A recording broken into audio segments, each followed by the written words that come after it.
For 500 years, an elite cabal of sun worshippers has propagated this nihilistic, atheistic cosmology unquestioningly believed by the vast majority of the world.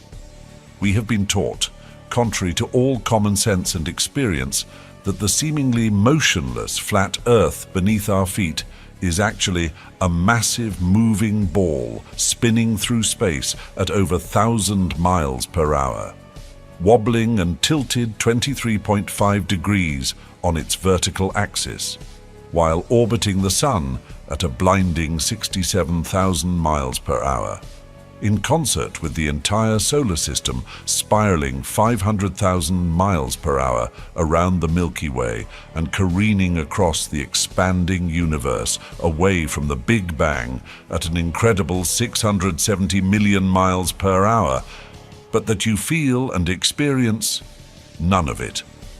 We have been taught that a mysterious force called gravity, a magical magnetism responsible for keeping everything from falling or flying off the spinning ball Earth, is just strong enough to hold people, oceans, and the atmosphere tightly to the surface, but just weak enough to allow bugs, birds, and planes to take off with ease.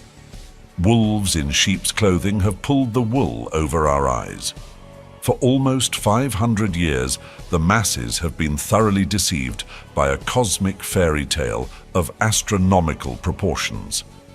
We have been taught a falsehood so gigantic and diabolical that it has blinded us from our own experience and common sense, from seeing the world and the universe as they truly are.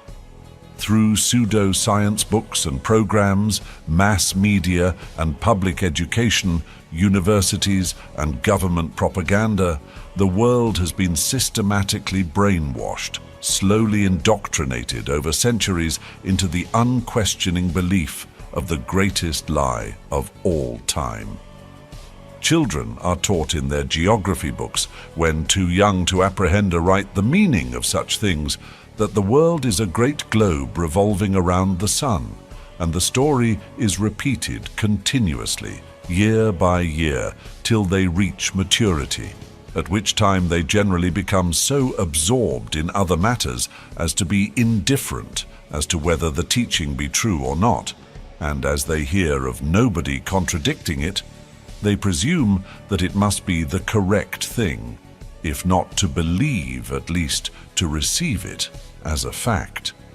They thus tacitly give their assent to a theory which, if it had first been presented to them at what are called years of discretion, they would at once have rejected. The consequences of evil teaching, whether in religion or in science, are far more disastrous than is generally supposed, especially in a luxurious, laissez-faire age like our own. The intellect becomes weakened and the conscience seared. People have been conditioned to have a visceral reaction to any evidence that contradicts the heliocentric model. Such rejection of hard evidence without a fair hearing brings folly and shame. He that answereth a matter before he heareth it, it is folly and shame unto him. This folly and shame is manifested in devilish philosophies that permeate society. The deception of a spherical, spinning earth is the foundation for Darwinian evolution, Freudian psychoanalysis, and Marxist communism.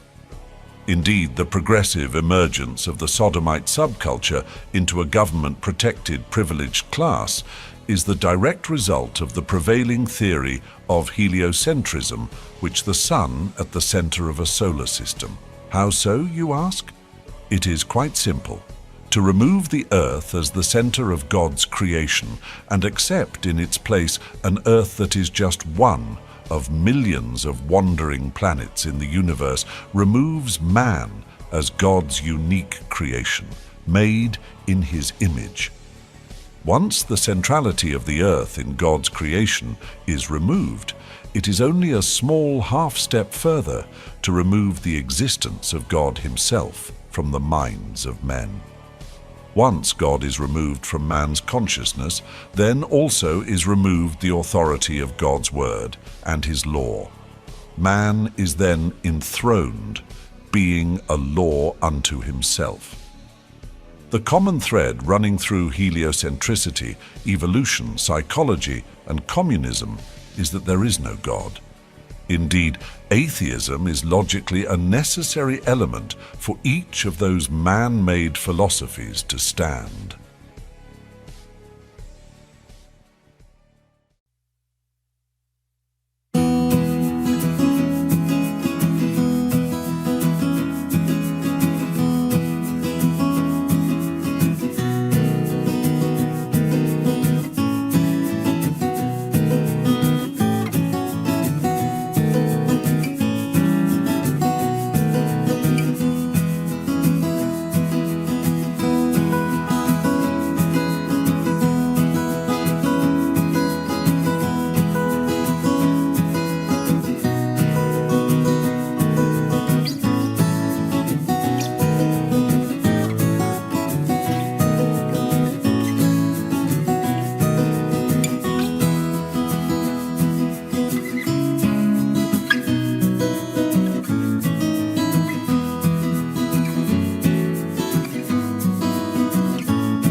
Ideas.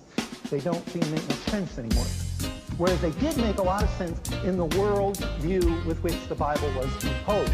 It was a pre-scientific worldview.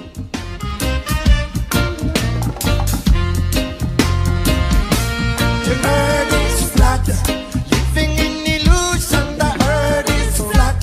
We take some illusion. The earth is flat, living in illusion. So people don't know what to do. The earth is flat, living in illusion. The earth is flat, staging illusion. The earth is flat, living in illusion. So people don't know what to do.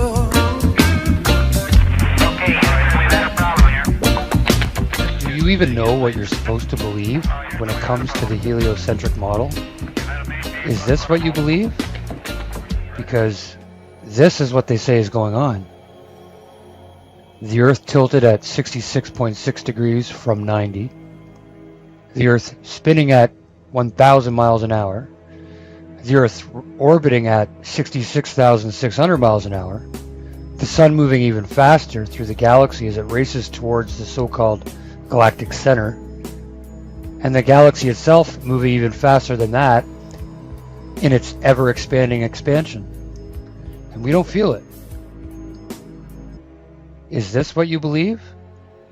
Because this is what they say is going on.